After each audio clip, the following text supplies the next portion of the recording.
Men of goodwill and generosity should be able to unite regardless of party or politics.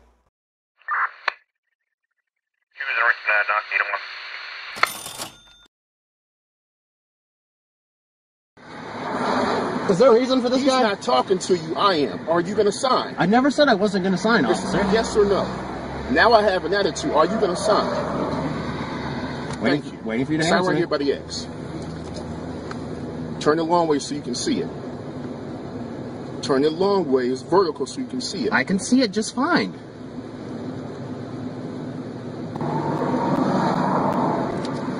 A little late when you flicked your sirens on. Is this really? Are you going to sign the citation, please? Is this really Brady Lake Police Department still? Are you going to sign the citation? I didn't ask that. I asked you a question. Let me have my ticket book back. I'm assuming you're not going to sign. May I have my ticket book back, please? You didn't give me a pen. Okay, either you give it back or I'm taking you out the car. You can give me a pen. You did not give me. How am I going to do it without a pen? Okay. Well, get out. Get out. I need a pen. Put your hands on the car and get out. I need a pen, I'm not sir. argue with you, man. Put your fucking hands on the wheel now. Put your hands on the wheel. Officer, I asked for a pen. Are you going to put your hands on the wheel? I asked for a pen. He did not give me a pen. Sir, put your hands on the wheel. He's telling you open the car door right now. Okay, the car door can be wide open. Take your seatbelt off. Let's get out. Officer. Get out. I asked for a pen. I don't have a pen. I do not have a pen, sir. Can you explain to me why this is happening? Since you're not going to sign the citation. I never said I wasn't going to sign the citation, officer. I never would have said that. I asked. I have that right. We'll take care of it. I have that right, officer. Yeah, what are you trying to do? I'd like to close my window. You know what, officer? Okay. You stop? Are you done? Oh, my goodness. Are you done? Because we're done screwing with you. We're done screwing with you.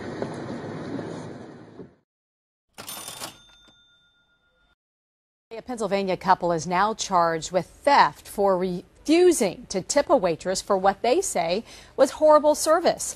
The college students had dinner with a group of friends and didn't feel the service warranted the 18% mandatory gratuity. Now, they claim they had to wait almost an hour for an order of chicken fingers and fries, had to find their own silverware for the table, and had to get their own drinks. So when the $73 bill came, the group paid for the food, the drinks, and tax, but not the $16 tip. When they explained why they did that to the bartender, he called police and they were arrested. Nobody wants to be forced to pay a tip or be arrested for terrible service. I understand that, we did not pay the gratuity, but it was a gratuity. It wasn't, something that's not required. Police stopped him for a broken taillight, and then they ended up arresting him for not returning a rented VHS to a video store more than a decade ago. Eyewitness News reporter Alexa Ashwell just talked to the man who said he can't believe this happened. The man told me he was driving his daughter to school yesterday here on Concord Parkway when police pulled him over. That's when officers told him he in fact had a warrant out for his arrest. Shocked, he asked, for what? Failing to return a movie he had rented back in 2002. New at 11, a classroom assignment led to the arrest of a Somerville High School student this morning. Police were called in after he used the phrase, bought a gun to take care of business in a writing assignment. According to the 9th grader's mother, he was suspended for the rest of the week. Sujatha Jan sat down with both of them exclusively, and she joins us now in the studio. Sujatha? Debbie, Alex Stone says he did write that sentence, but he and his mother tell me there is much more to the story. On the second day of school, freshman Alex Stone was suspended and arrested. I don't want to go back to that school.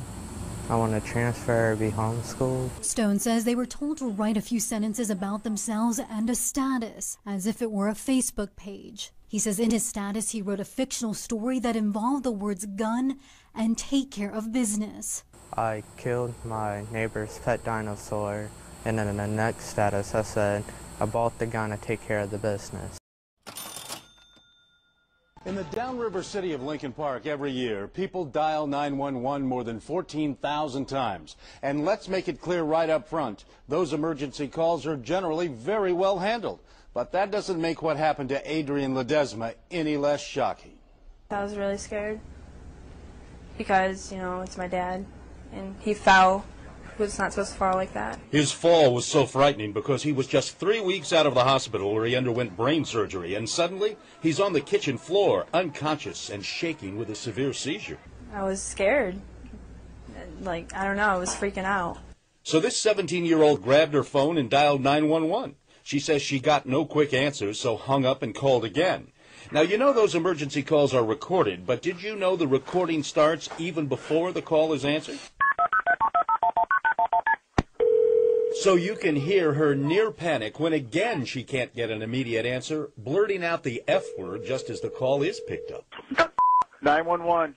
I need an ambulance at 5 Hartwood. But the Lincoln Park cop who takes the call admonishes her and only makes her more frantic. Well, okay, first of all, you don't need to swear over 911. Okay. And slow down. Ambulance. You haven't had a chance to tell him how serious this is, right? And he's already hung up the phone. Well, I thought my dad was going to die. I was really scared. So you called back. 911. Are you going to give me an ambulance? Are you going to swear again, you stupid? Are we going to have a problem? No, you're not going to one. You lose your job? Your dad's still on the floor. Well, I'm thinking he's seriously hurt because he's still having a seizure, and it's a really long seizure.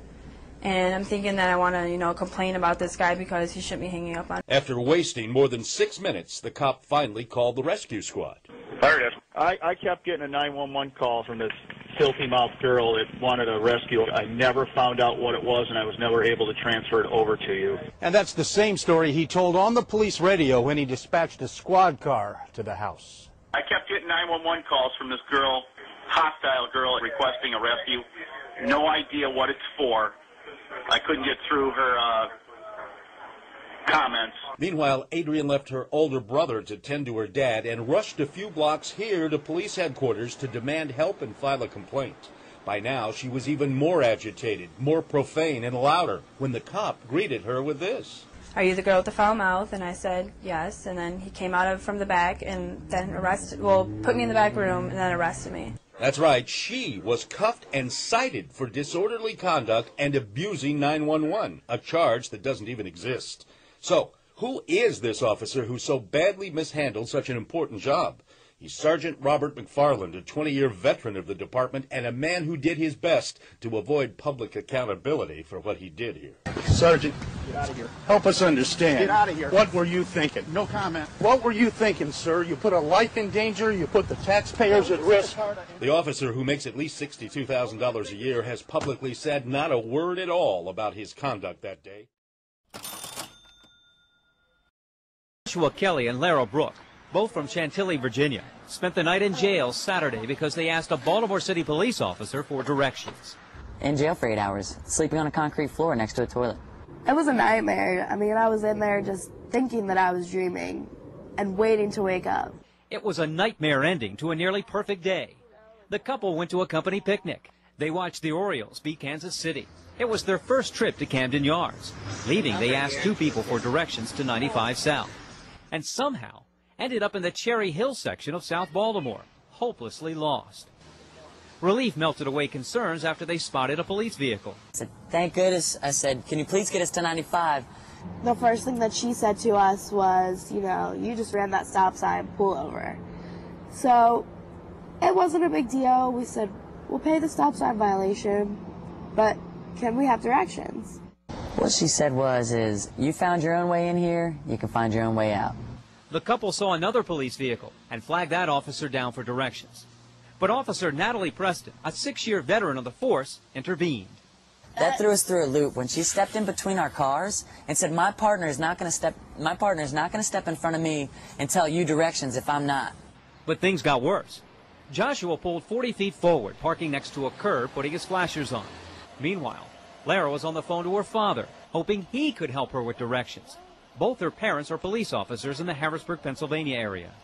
And was in the middle of giving us directions when the officer screeched up behind us and got out of the car and asked me to step out. I obeyed.